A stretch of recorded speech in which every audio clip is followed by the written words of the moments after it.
things that I do not care about as a mom.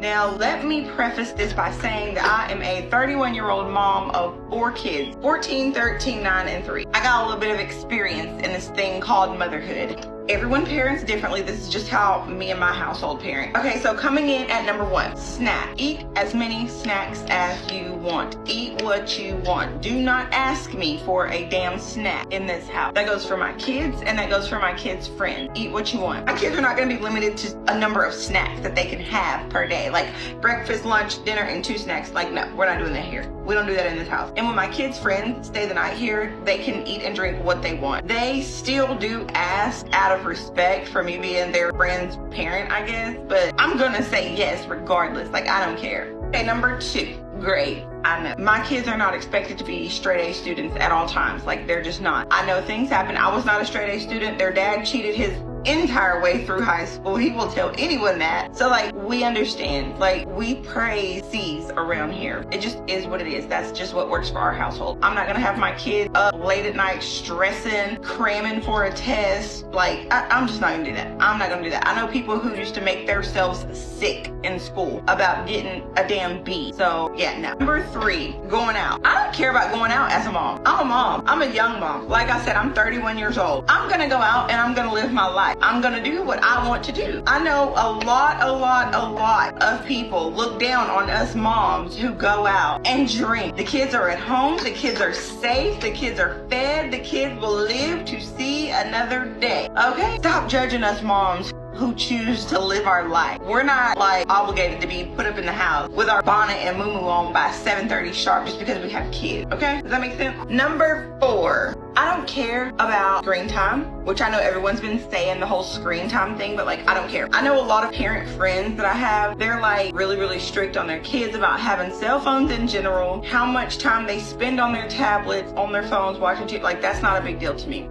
If it keeps you occupied, it keeps you out of my hair, it keeps you from fighting with your siblings, go for it, by all means. Number 5, being my kid's friend. I'll be your friend all day long. People are like, oh, I'm not your little friend. Yes, I am. I am my kid's friend because I want them to be able to come to me in any instance that may pop up in their life. Like good, bad, ugly, sad, happy, mad, like anything, come to me, talk to me. And that's just how that is, okay? So number 5 kind of ties everything into one, if you will. Just always remember, don't judge the next parent for what they do. Mind the business that pays you and let people raise their kids how they see fit.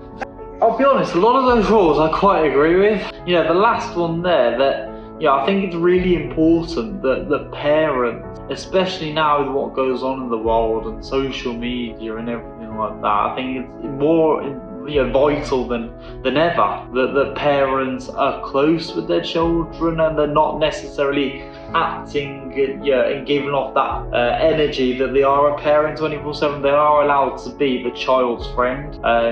She should be able to come to her and spill the tea as she would do with her friends. Or if you say if her friend was cheating on a classmate and then she goes and runs and tells her friend, that's something that you'd want to that mom would probably want to hear about, because it just shows that she's not just a mom, she's also there for a friend, whether that means because you're in trouble and need advice, or you just want to have a great conversation and spill a bit of gossip. And then the other ones about the screen time, I think as the years go on, it's going to be harder and harder to really limit screen time to what an appropriate level should be for children. I'll be honest, I think that task is just getting harder and harder by the day, really. And then going out, why shouldn't parents be allowed to go out? Okay, probably not when they're newborns and they need attention 24/7, but as they get a little bit older, maybe they're 2, they're 3, they're maybe even 4, go out. As long as you've got someone there to look after your child, whether that be your parent, a friend, a babysitter, your partner,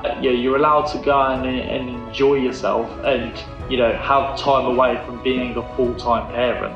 And then obviously there was other things about eating how many snacks. They want limitless amounts of snacks, which I don't actually agree with that one, because obviously it's bad for your teeth, number 1. 2, you're greedy, and then you're not going to be eating your proper food. As long as they do eat the proper food, because if you're going to fill yourself up on snacks and rubbish all the time, then it's just not going to end well, is it? So there has definitely, I think, well, I believe, got to be some sort of limit to that. Yeah, not all of those rules are bad. Some of them I agree with, some of them I don't agree with, but I know a lot of people will definitely not agree with them, and some will obviously very much agree as well. So it is interesting to actually understand and learn parents' different techniques and styles, because obviously not everybody can have the same style. If there was, the world would be a boring place for future children, because they'll all be acting the same. But there we go.